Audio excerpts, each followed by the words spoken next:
اور کچھ آپ کو جو ایک ہی کیٹیگری آخری والی ملے گی، وہ ملے گی آپ کو صرف اللہ کا خوف، آپ کا اور آپ کے اللہ کے درمیان کا. تو یہ 3 کیٹیگریز ملتی ہیں. یاد رکھیں اسلام کا ایسنس یہی ہے، میں اسلام پر آ جاؤں اور میں اپنے آس پاس کے لوگوں کو اسلام پر لانے کی کوشش کر لوں. دس از دا ایسنس آف اسلام. مسلمان اپنے نیش میں بند ہو کے، اپنے گرین ہاؤس میں بند ہو کے صرف اپنا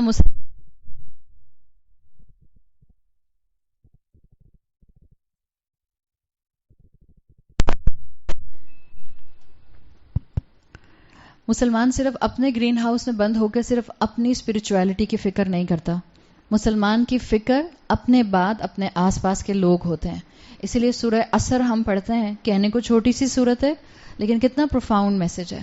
صرف میرے ایمان اور میری نیکیوں کے بارے میں نہیں ہے، آدھی بات میری نیکی اور آدھی بات معاشرے میں اس نیکی کو پروموٹ کرنا.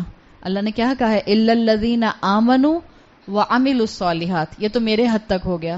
پھر کیا آتا ہے؟ وَتَوَاصَوْا بِالْحَقِّ وَتَوَاصَوْا بِالصَّبْرِ. جو آپ نے ایمان اور عمل صالح کا اپنے لیے انسینٹیو لیا، اب آپ کو اس کو معاشرے میں پروموٹ کرنا ہے. اور جب آپ معاشرے میں پروموٹ کریں گی نیکی، تو صبر کا موقع تو آئے گا.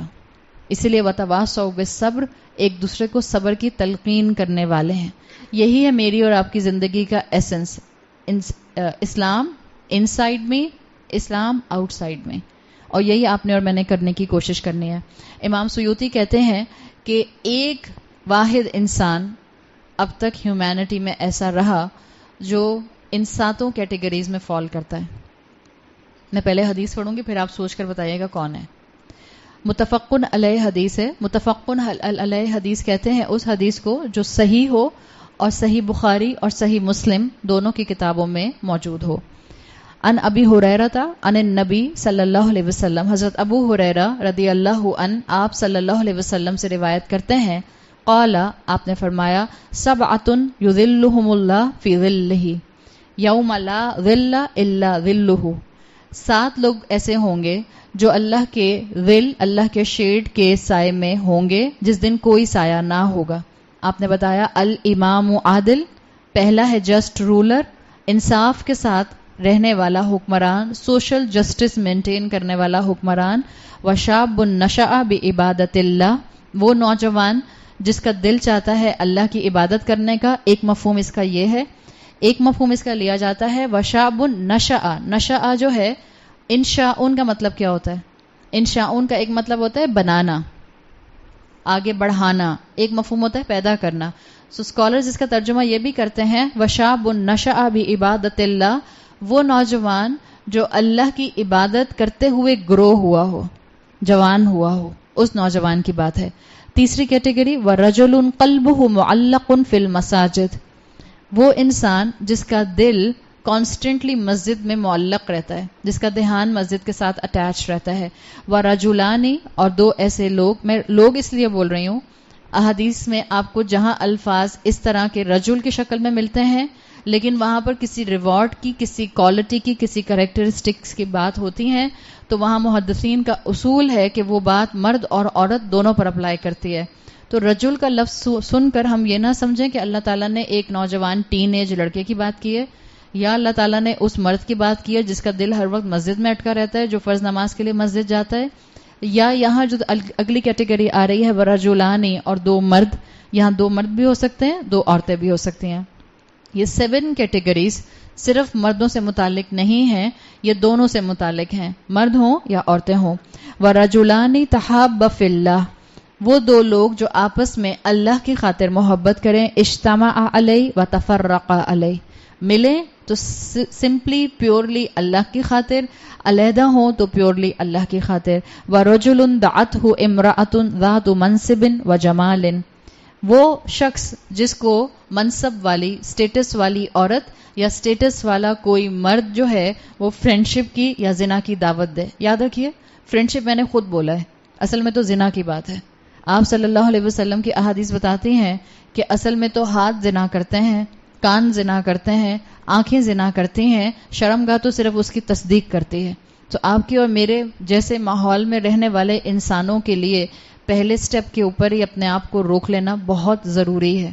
تو آپ صلی اللہ علیہ وسلم نے کہا وہ مرد یا وہ عورت جس کو سٹیٹس والا کوئی شخص اسٹیٹس والا ہینڈسم خوبصورت مرد آفر کرے دوستی کی، اور دوستی ایسی جس میں پھر وہ الٹیمیٹلی زنا کے راستے پر آگے بڑھ جائیں، اور وہ کیا کہے، فقال انی اخاف اللہ، اور وہ کہے کہ نہیں میں اس راستے میں آگے نہیں آ سکتی کیونکہ مجھے اللہ کا خوف ہے.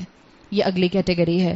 اور پھر اس کے بعد وَرَجُلٌ تَصَدَّقَ بِصَدَقَةٍ فَأَخْفَاهَا حَتَّى لَا تَعْلَمَ بِيَمِينُهُ مَا تُنْفِقُ شِمَالُهُ. وہ صدقہ کرنے والا انسان جو جب صدقہ کرے اگر دائیں ہاتھ سے کرے تو بائیں کو پتہ نہ چلے، اور بائیں سے کرے تو دائیں کو پتہ نہ چلے. اور آخری صفت وَرَجُلٌ ذَكَرَ اللَّهَ خَالِيًا فَفَاضَتْ عَيْنَاهُ، وہ شخص جو تنہائی میں، خالیاً تنہائی میں اللہ کے ذکر سے روئے اور خوب روئے. عیناہو اس کی آنکھیں سیلاب کی طرح آنسو بہائیں.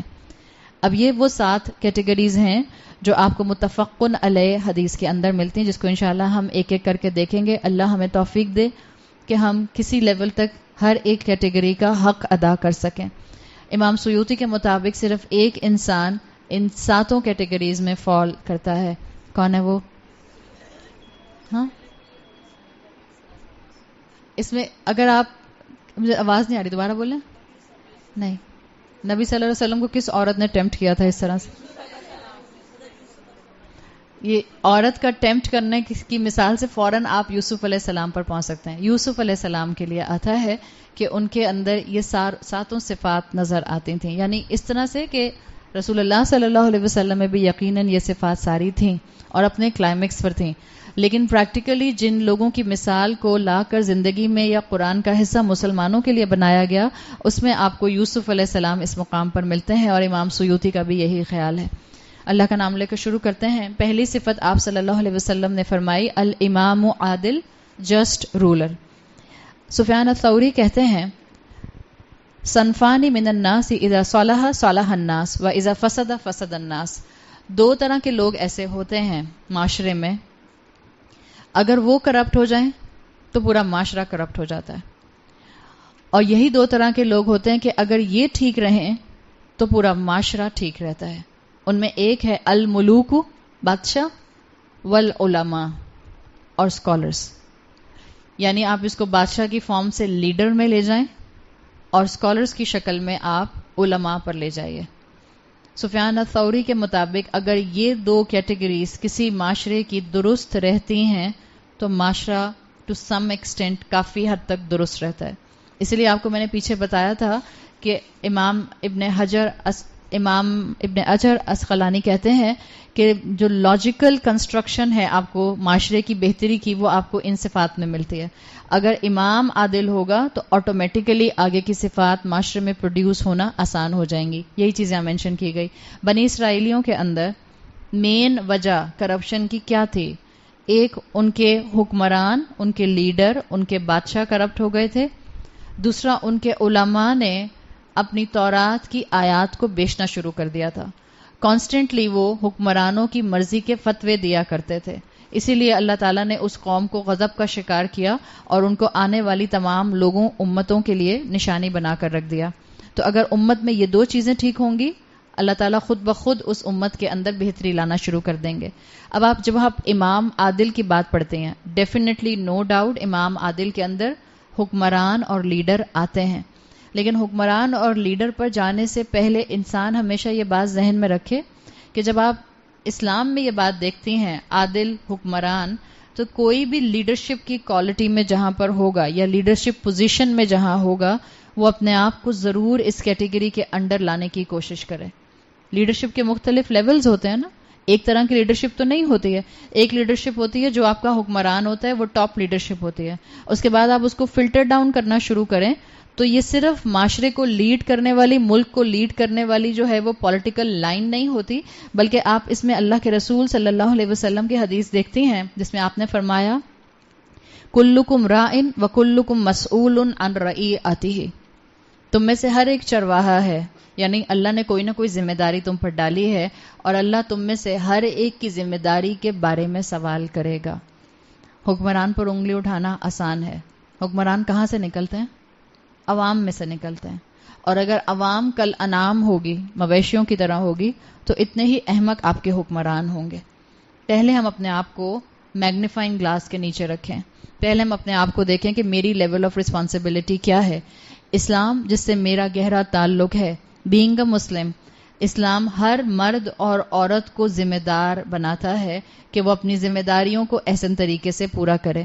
آپ صلی اللہ علیہ وسلم نے اپنی یہ جو حدیث بتائی جس میں آپ نے امام عادل کو ہمیشہ ٹاپ پر رکھا, اس کے لیے بعض محدثین نے ایک اور حدیث آپ صلی اللہ علیہ وسلم کی تفسیر کے لیے منشن کی جو جامع ترمذی میں آتی ہے, صحیح حدیث ہے.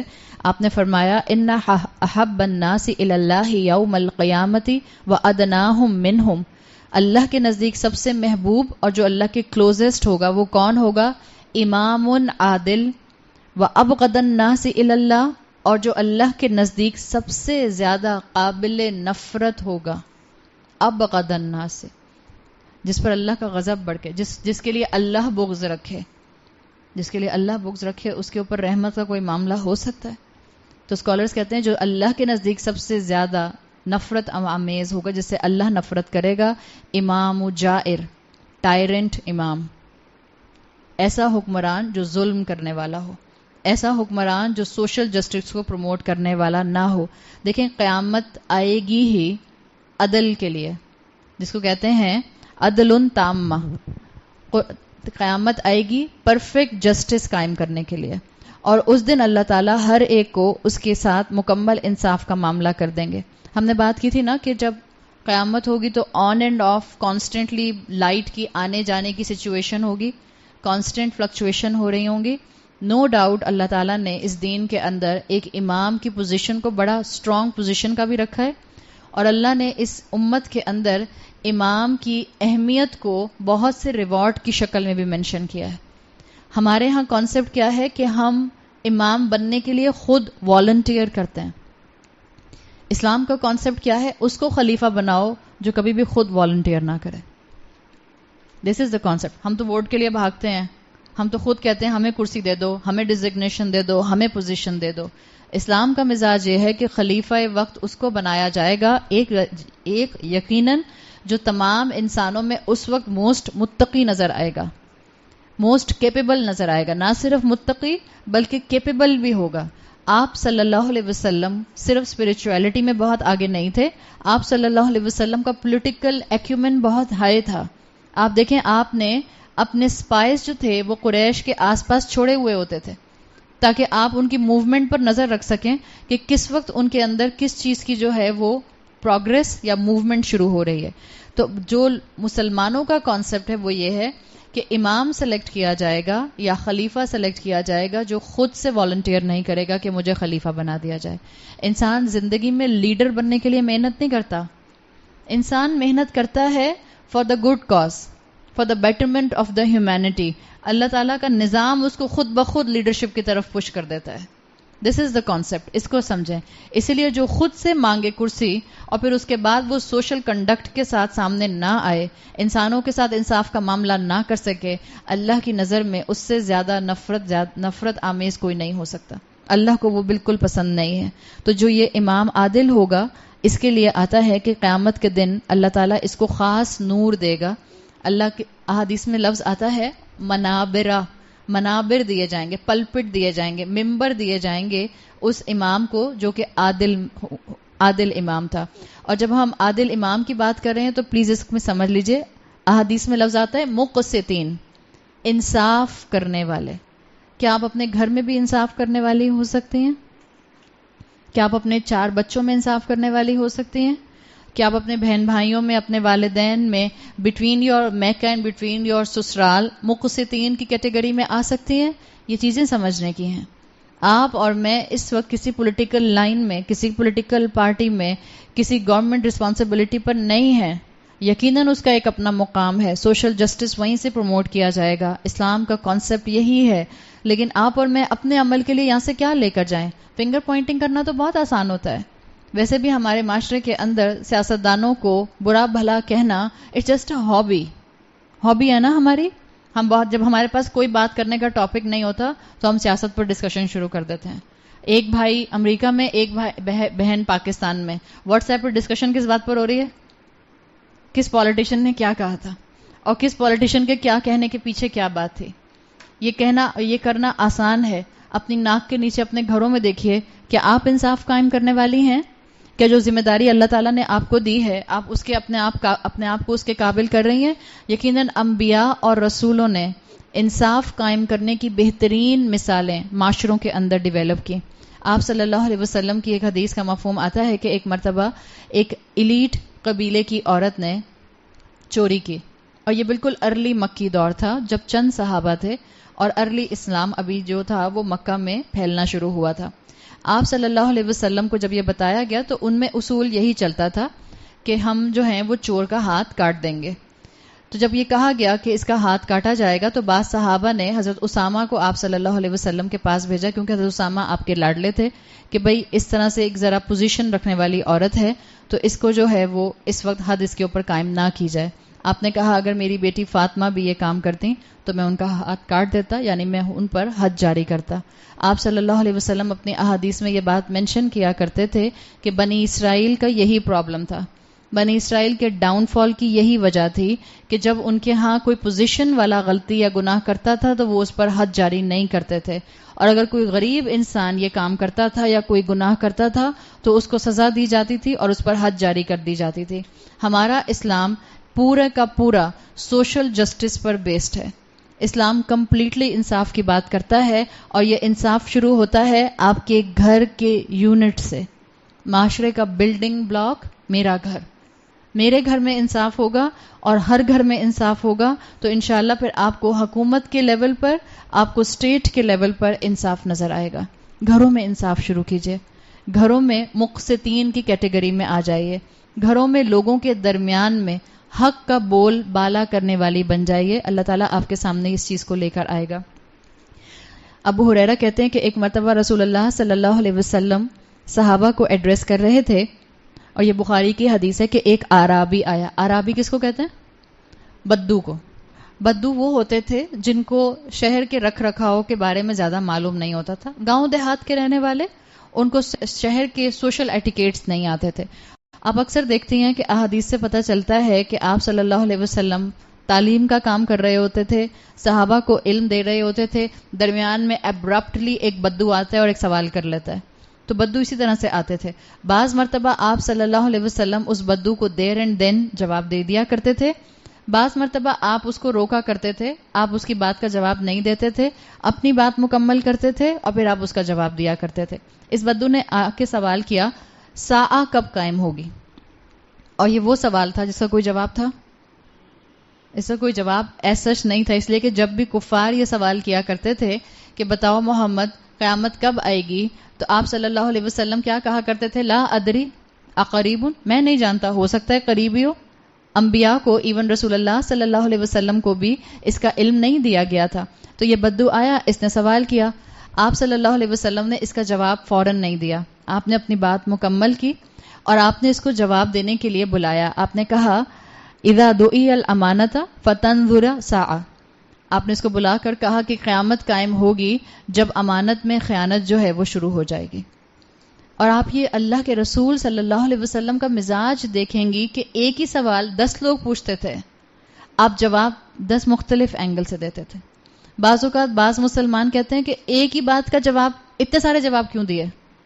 آپ یہ سمجھیں کہ یہ آپ صلی اللہ علیہ وسلم کی حکمت ہوتی تھی کہ سامنے جس نے سوال پوچھا ہے اس کے مائنڈ سیٹ کو ذہن میں رکھتے ہوئے, اس کی پرسنالٹی اور بیک گراؤنڈ کو سامنے رکھتے ہوئے آپ صلی اللہ علیہ وسلم اس کو سولوشن بتایا کرتے تھے, اس کو جواب بتایا کرتے تھے.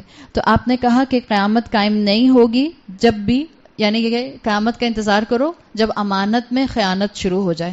اور امانت میں خیانت کا مطلب کیا ہے؟ اس نے پوچھا, بدو نے پوچھا کہ اس کا کیا مطلب ہے. آپ نے اس کا جواب دیا جب لیڈرشپ ان کو دے دی جائے جو اس کے لیے ڈیزرونگ نہ ہو. اور آپ نے کہا کہ جب علماء کی موت ہونے لگ جائے تو پھر قیامت کا انتظار کرنا.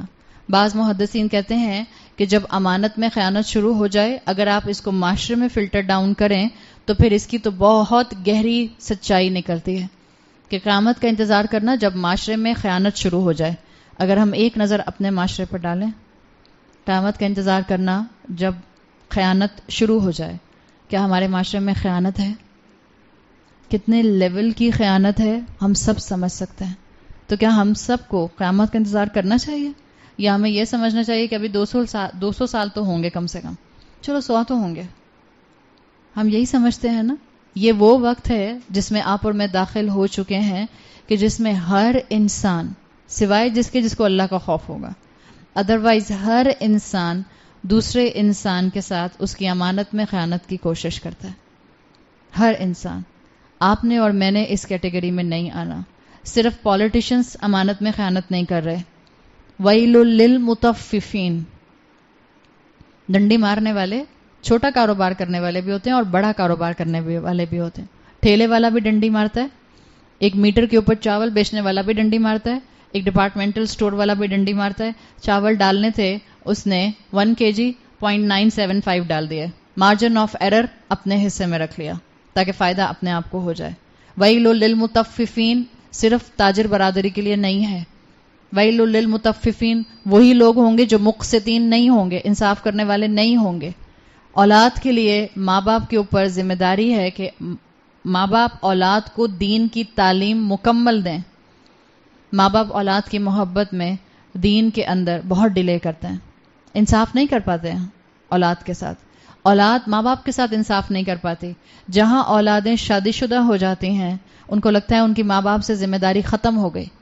یا جہاں اولادیں ان میرڈ بھی ہوتی ہیں، آپ امیجن کریں جوان بیٹی ہے 25 سال کی 30 سال کی، کیا اس کا فرض بنتا ہے کہ وہ ماں باپ کے ساتھ ماں کے ساتھ آ کے کچن میں افطاری میں ہیلپ کرے؟ جتنی یہاں ینگ بچیاں بیٹھی ہیں، بنتا ہے یا نہیں بنتا؟ اب تو ہم اتنے تھکے ہوئے ہوتے ہیں، اماں میں بہت انرجی، ہم میں انرجی نہیں ہے، ہماری تو شوگر لو ہو رہی ہوتی ہے نا. یہ چھوٹی چھوٹی چیزیں ہیں جو آپ کو اور مجھے معاشرے کی خوبصورتی کی طرف آگے بڑھا سکتے ہیں. قطرہ قطرہ دریا بنتا ہے. جب ہر گھر میں انصاف ہوگا اور ہر لیول کا انصاف ہوگا تو انشاءاللہ آپ کو معاشرے کے لیول پہ انصاف کی شکل نظر آئے گی. 2 لوگ لڑیں آپس میں خاندان میں، مقسطین کی کیٹیگری میں آنے والے لوگ نیوٹرل نہیں رہ سکتے. میں کیوں بولوں ان 2 کے بیچ میں بری بن جاؤں گی. 2 بھائی لڑتے ہیں، تیسری بہن بیچ میں نہیں آتی. یہ سوچ کے کہ میں کیوں بری بنوں، میں تو دونوں سے بنا کے رکھوں گی. آخر جب میں واپس آؤں گی انگلینڈ سے تو مجھے دونوں کے گھر جا کے رہنا ہوگا نا. اگر میں نے کسی ایک کو جو کہ غلط ہے اس کی غلطی اس کو بتا دی تو پھر تو میں جب انگلینڈ سے آؤں گی میں دوبارہ اس کے گھر جا کے رہ نہیں سکتی. تو پھر ہم انصاف کرنے والے ہیں؟ جب اتنا چھوٹا چھوٹا انصاف کرنے والے ہم نہیں ہیں تو ہم اپنے حکمرانوں سے کیا ایکسپیکٹ کر رہے ہیں؟ اللہ مجھ سے یہ سوال نہیں کرے گا بتاؤ تمہارے سر کے اوپر اتنے نا انصاف حکمران کیوں بیٹھے تھے. اللہ پہلے مجھ سے پوچھے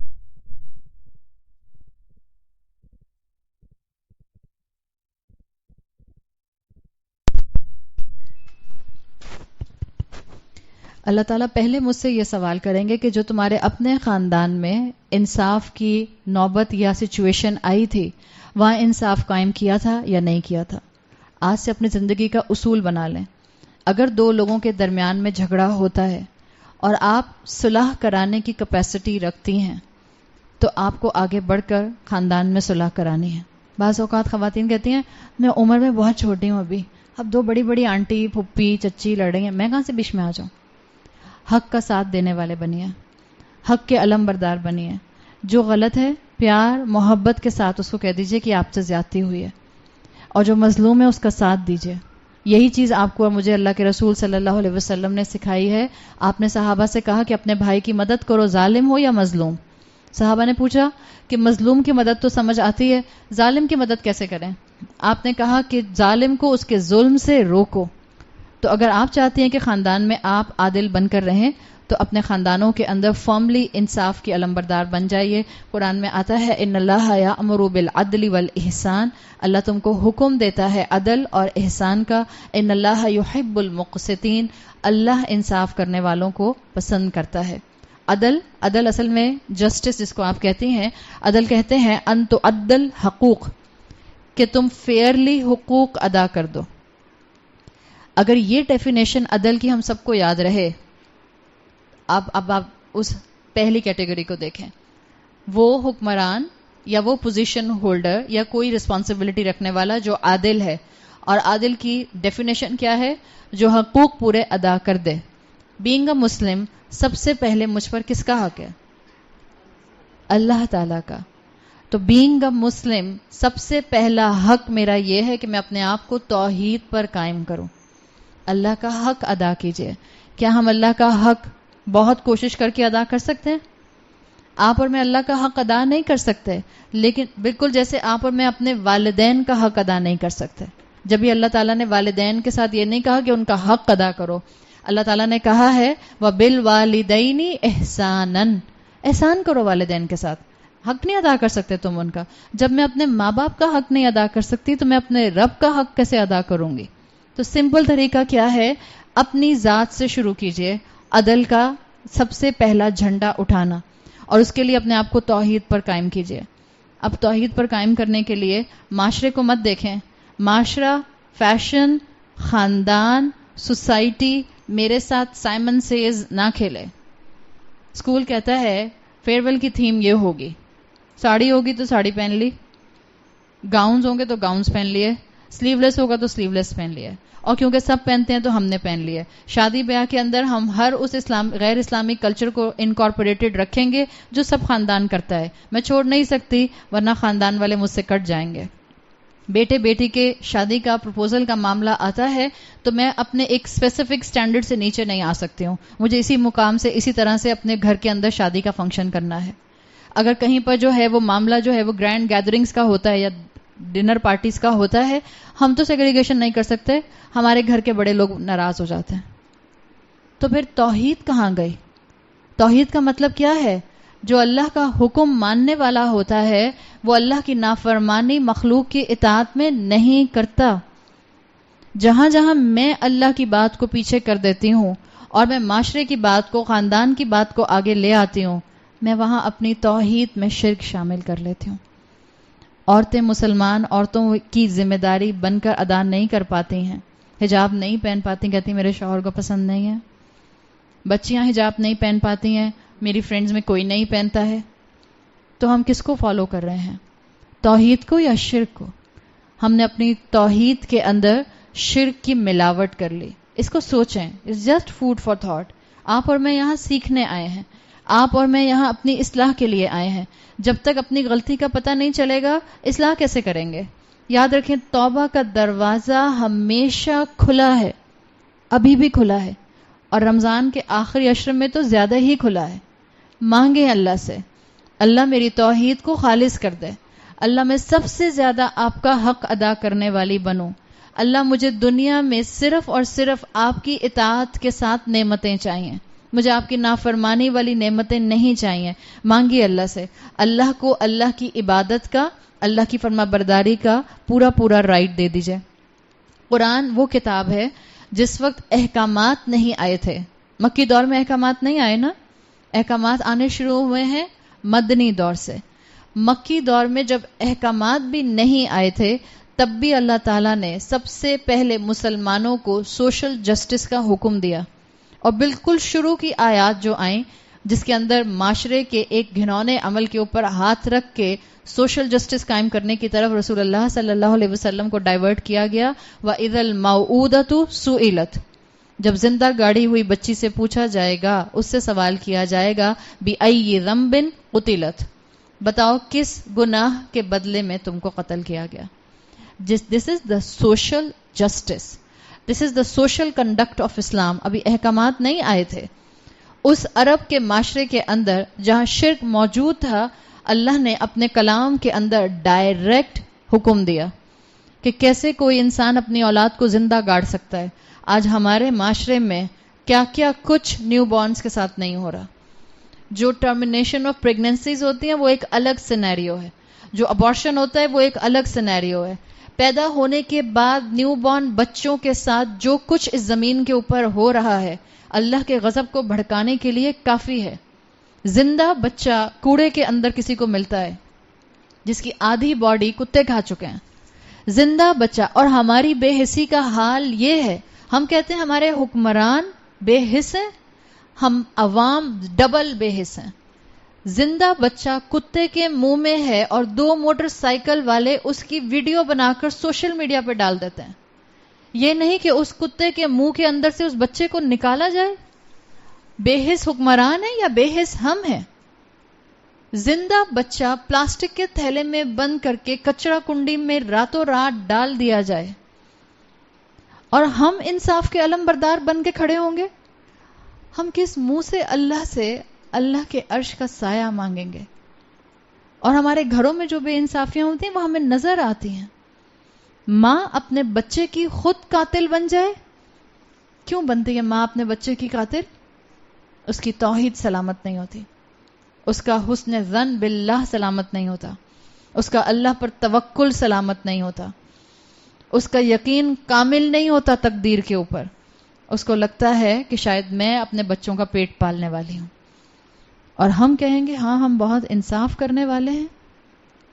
اس معاشرے میں بے انصافی کی اگر لسٹ بنانی شروع کی جائے اور ہم اپنی ذات سے شروع کریں تو سب چیزوں کا ایک جو مین ایسنس سامنے آتا ہے. ہماری اللہ سے دوری ہمیں بے حد ظالم بنا رہی ہے. جو اللہ سے دور ہوتا ہے وہ کبھی بھی انسان پرست بھی نہیں ہو سکتا، وہ انسانیت کا خیال بھی نہیں رکھ سکتا. جو رب کا خیال نہیں رکھے گا وہ انسانوں کا کیا خیال رکھے گا؟ ماں باپ کی قدر کتنے لوگ کرتے ہیں؟ کراچی میں آج سے 10 سال پہلے ریئرلی کوئی اولڈ ہوم نظر آتا تھا. اس وقت اولڈ ہومز کے اندر جگہ نہیں ہے بوڑھے لوگوں کو رکھنے کے لیے، اور وہ ریکویسٹ کر رہے ہیں کہ ہمیں آپ ڈونیشنز دیں تاکہ ہم اپنے اولڈ ہومز کا جو ایریا ہے وہ بڑھا دیں. I am never in favor of giving donations to our old homes. کیوں؟ اولاد مر گئی کیا؟ اولاد کے پاس پیسہ نہیں ہے کیا کھلانے کے لیے ماں باپ کو؟ اگر 4 روٹیاں اپنے بچوں کو کھلا سکتے ہیں تو 1 روٹی بوڑھے ماں باپ کو نہیں کھلا سکتے؟ This is not a time to give donations for the old homes in Pakistan, in a Muslim state, Islamic Republic of Pakistan. انسانوں کو زندہ کرنے کی ضرورت ہے. زندہ انسانوں کو دوبارہ زندہ کرنے کی ضرورت ہے. خود ماں باپ کو بیٹا اولڈ ہوم میں چھوڑ کر آتا ہے. وجہ کیا ہوتی ہے؟ میری بیوی میری ماں کو برداشت نہیں کر سکتی. اور ہم انصاف کی باتیں کرتے ہیں، ہم انصاف کے علم بردار ہیں. اور کتنی باتیں ہیں، مطلب کہاں تک آپ کو جو ہیں وہ باتیں بتاؤں. جب پروپوزلز کی باتیں آتی ہیں، رشتوں کی باتیں آتی ہیں، بیٹوں کی ماؤں کی ڈیمانڈ تو ذرا دیکھیے. پتلی، لمبی، گوری، خوبصورت، ایجوکیٹڈ، ڈیفنس کلفٹن سے نیچے کسی علاقے میں نہ رہتی ہو، کراچی یونیورسٹی سے نہ پڑھاؤ بہتر ہے، باہر یونیورسٹی سے پڑھاؤ تو بہت ہی اچھی بات ہے، اور اگر پاکستان سے پڑھا ہے تو چلو ٹھیک ہے، انجینئر یا ڈاکٹر ہوگا تو چل جائے گی. اور ہم کہتے ہیں ہم انصاف کی باتیں کریں گے. لڑکی کی ماں، دونوں کو رونا پڑتا ہے، صرف لڑکے کی ماں کو تھوڑی آپ روئیں گے، لڑکی کی ماں کو بھی روئیے. اس لیے کہ لڑکی کی ماں یہ چاہتی ہے کہ میری بیٹی جو ہے وہ 22 سال 24 سال کی ہے، تو جو رشتہ آئے لڑکے کا وہ ہو میکسیمم 25 سال 26 سال کا، مگر وہ کماتا ہو 60 سال کے انکل کے برابر. 7 ڈیجٹ سیلری تو ہونا کم سے کم اس کی، یا چلو بہت ہو گیا تو 6 ڈیجٹ تو ہو. یہ ہے یا نہیں ہے؟ کتنے بہن بھائی ہیں؟ او اچھا 2 بہنیں 2 بھائی ہیں. اوہو بڑا ڈر لگتا ہے مجھے بڑے خاندان میں اپنی بیٹی بھیجتے ہوئے.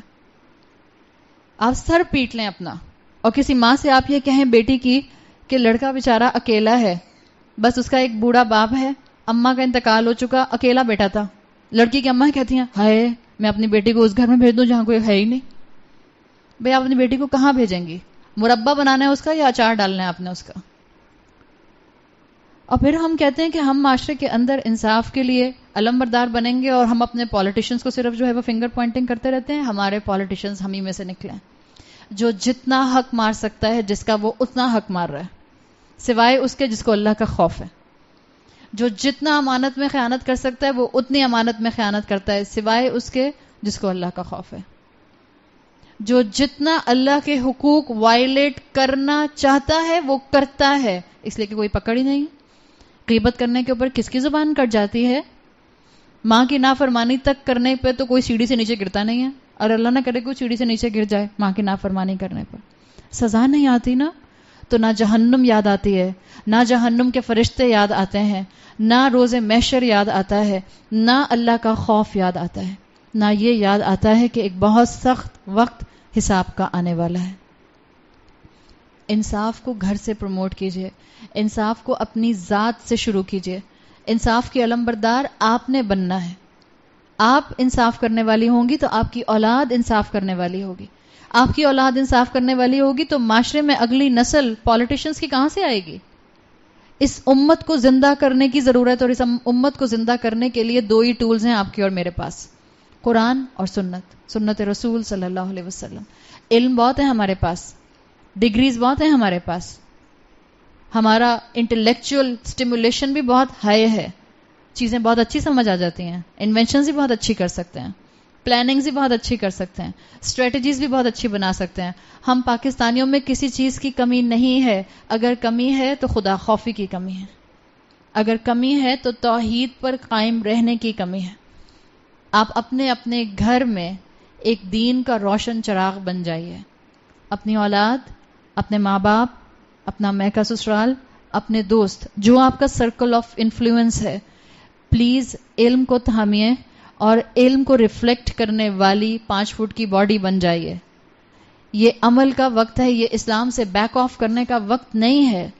امت کا حال کیا ہو رہا ہے جس شہر میں آپ اور میں بیٹھے ہیں، کوئی ڈرانے والی بات نہیں ہے، these are facts and figures. جس شہر میں آپ اور میں بیٹھے ہیں اس شہر کے اندر نماز استسقا پڑھی جاتی ہے اور بارش نہیں ہوتی ہے. It's a rare case scenario, rare case scenario. ابھی سنڈے کو ہوئی ہے نا نماز، آج بدھ ہو گیا ہے. I was thinking in morning, ہم تو بچپن سے دیکھتے تھے اگر کبھی نماز استسقا پڑھی جاتی تھی، میں تو خیر لاہور سے ہوں تو لاہور میں ہمیشہ بارشیں بہت ہوتی تھیں. کراچی آ کر ہم نے محسوس کیا کہ یہاں بارشیں کم ہوتی ہیں. لیکن میری آبزرویشن یہ رہی کہ جس علاقے میں بھی دنیا بھر میں نماز استسقا پڑھی جائے، ود ان 24 میکسیمم 48 آورز میں بارش ہو جاتی تھی. سنڈے کی صبح فجر کے بعد نماز پڑھی گئی ہے، اور یہ تو میں ایک نماز کو جانتی ہوں، پتہ نہیں اور کتنی جگہوں پر کتنی مسجدوں میں پڑھی گئی ہوگی. بدھ آ گئی ہے، بارش اس وقت تو نظر نہیں آ رہی. اللہ اپنی رحمت سے کوئی بارش نازل فرما دے. اس شہر کا حال ہم سب جانتے ہیں. اس شہر کے اندر جو گاربیج کا حال ہے، اس شہر میں جو پانی کی کمی ہے، it's on a serious note. Karachi قحط کی بارڈر لائن پر آ چکا ہے، اس لیے کہ کراچی تک کوئی دریا نہیں پہنچتا ہے. باقی پورا آپ کا پاکستان کا جتنا بھی جیوگرافیکل لینڈ ہے اس تک کسی حد تک پانی دریا کا پہنچ جاتا ہے. یہاں سندھ تک پانی آ ہی نہیں پا رہا، لاٹس آف ریزنز. اور ہم اپنے گھروں کی ٹھنڈی مشینوں میں خوش ہیں، اس لیے کہ میرے بچے پڑھ رہے ہیں، میرے بچوں کے پاس کھانے کو کھانا، پہننے کو کپڑا، بہترین سے بہترین برگر، بہترین سے بہترین ریسٹورنٹ، بہترین سے بہترین ویکیشن ٹرپس، بہترین سے بہترین یونیورسٹی ہے. So what difference does it make اگر پاکستان میں اور کراچی میں پانی ختم ہو رہا ہے؟ زندہ مسلمان بنیے، مردوں کی طرح زندگی مت گزاریے. امام ابن القیم کہا کرتے تھے کہ ان پر مت رو جن کو تم اپنے ہاتھوں سے قبر کی مٹی کے نیچے دفنا کے آ جاتے ہو. ان پر رو جو زندہ ہیں، آن دا فیس آف دس ارتھ ہیں، اور جیتی جاگتی ڈیڈ باڈیز ہیں. آپ کو نہیں لگتا ہم اتنے ہی بے حس ہو گئے؟ عادل حکمران کہاں سے نکلے گا؟ بے حس انسانوں میں سے. بے حس انسانوں کا را مٹیریل اور پروڈکٹ نکلے جو ہے عادل حکمران. Impossible, completely impossible. آپ کھانا بنائیں پلاؤ اور ایکسپیکٹ کریں بریانی، کبھی ایسا ہوتا ہے؟ آپ اون میں ڈالیں پاستا اور ایکسپیکٹ کریں پیزا. ہم بے انصاف کرنے والے اور بے انصافی کا جھنڈا اٹھا کر زندگیاں گزارنے والے ہوں. ہماری ناک کے نیچے، ہمارے ہاتھوں سے، ہماری ذات سے بے تحاشا ظلم ہوتے ہوں، اور ہم یہ سمجھیں کہ ہمارے حکمران ہمارے سروں پر عادل آ کے بیٹھ جائیں گے، تو یہ بالکل غلط ایکویشن ہے. اللہ سے مدد مانگیے، یہ اللہ سے مدد مانگنے کا وقت ہے. روئیے اللہ کے سامنے، گڑ گڑائیے اللہ کے سامنے. صرف مسجد کا کام نہیں ہے کہ بارش کی دعا کرے، ہم میں سے ہر ایک کا اس وقت کام ہے. مانگیے دعا اللہ سے بارش کی. اللہ اپنی رحمت سے، اپنی رحمت والی بارش عطا کر. اللہ اس شہر کے اندر پانی کی کمی کو دور کر دے. اللہ کون سے خزانوں کا جو ہے وہ اللہ نہیں کھول سکتا منہ؟ اللہ چاہے تو اس زمین کے نیچے میٹھا پانی لے آئے. لوگ کنویں پر کنویں کھدوا رہے ہیں اور پانی میٹھا نہیں نکل رہا ہے. ذرا دیکھیے حال کیا ہے کچی آبادیوں میں جا کے. لوگ 8 گھنٹے ایک پانی کی بالٹی کے لیے لائن میں کھڑے رہتے ہیں in the heat of this Karachi. روزے دار لوگ. کیا حل ہے اس کا؟ اس کے بہت سے حل ہیں، کرنے کو بہت سے کام ہیں. There are lots of things to do. ظاہری بات ہے میں یہاں بیٹھ کر آپ کو اس کی اسٹریٹجی نہیں بتا سکتی ہوں، نہ میرا یہ کام ہے ہی میں بتاؤں. میرا تو صرف کام ہے لوگوں کو جگانا. خود جاگوں اور لوگوں کو جگا دوں. اس وقت سمپل سی بات کرنے کی کیا ہے؟ ایک، اللہ سے مدد مانگیے. اپنی زندگی میں سے گناہوں کو دور کیجیے. جب انسانوں کے گناہ بڑھ جاتے ہیں آسمان کا وہ حصہ بارش برسانا چھوڑ دیتا ہے. خوف آتا ہے اس شہر کی ایکٹیویٹیز کو دیکھ کے. لکس سٹائل ایوارڈ ہو یا کسی اسکول کی گیدرنگ ہو یا کسی یونیورسٹی کی فیئر ویل ہو, اللہ کا عذاب نہیں آتا تو کوئی خاصی رحمت ہے. پتہ نہیں کون سے اللہ کے نیک بندے اس شہر میں رہتے ہیں. ورنہ ہماری ایکٹیویٹیز, ہماری شہر کی جنرل ایکٹیویٹیز اللہ کے عذاب کو کھلم کھلا دعوت دے رہی ہیں. ہمارے گناہوں کی وجہ سے بارش نہیں برس رہی. اللہ سے معافی مانگیے, اللہ سے استغفار کیجیے, اللہ سے دعا مانگیے کہ اللہ میری زندگی میں جو گناہ ہیں اللہ اپنی رحمت سے ان کو کھرچ کے میری زندگی سے ڈریگ کر کے باہر نکال دے. اللہ ہم سب پر اپنا رحم اور کرم نازل فرمائے. اللہ اس شہر پر, اللہ اس ملک پر, اللہ تمام مسلمان امت پر اپنی رحمت کی بارش نازل فرمائے. اللہ جہاں جہاں امت کے اوپر خون ہے اور بلڈ شیڈ ہے اور ظالم حکمران مسلط ہیں, اللہ ان سب کو اپنی رحمت سے آزاد کر دے. اللہ ہمیں اس زمین کے اوپر اپنی فرما برداری کو لگژری کے ساتھ کرنے کی توفیق عطا فرما, ایمان کی نعمت کے ساتھ کرنے کی توفیق عطا فرما. اللہ آپ نے جو نعمتیں دی ہیں اللہ ان نعمتوں کو ہم سے نہ چھین لیجیے گا. اللہ ہمیں زوال نعمت سے محفوظ رکھ. اللہ ہم بہت کمزور ایمان والے لوگ ہیں, اللہ ہمیں آزمائشوں سے اور ابتلا سے محفوظ رکھ. اللہ ہم نے اپنے بچوں کو بہت لگژریز میں پالا ہے, اللہ ان کو بغیر سزا کے اپنا فرما بردار بنا لے. اللہ ہمیں بغیر عذاب کے سیدھے راستے پر لے آ. اللہ ہمیں بغیر تکلیف کے ایمان کے اوپر جما دے. اللہ ہمیں اپنے والدین کے لیے اور ہمیں ہماری اولادوں کو ہمارے لیے بہترین صدقہ جاریہ بنا دے.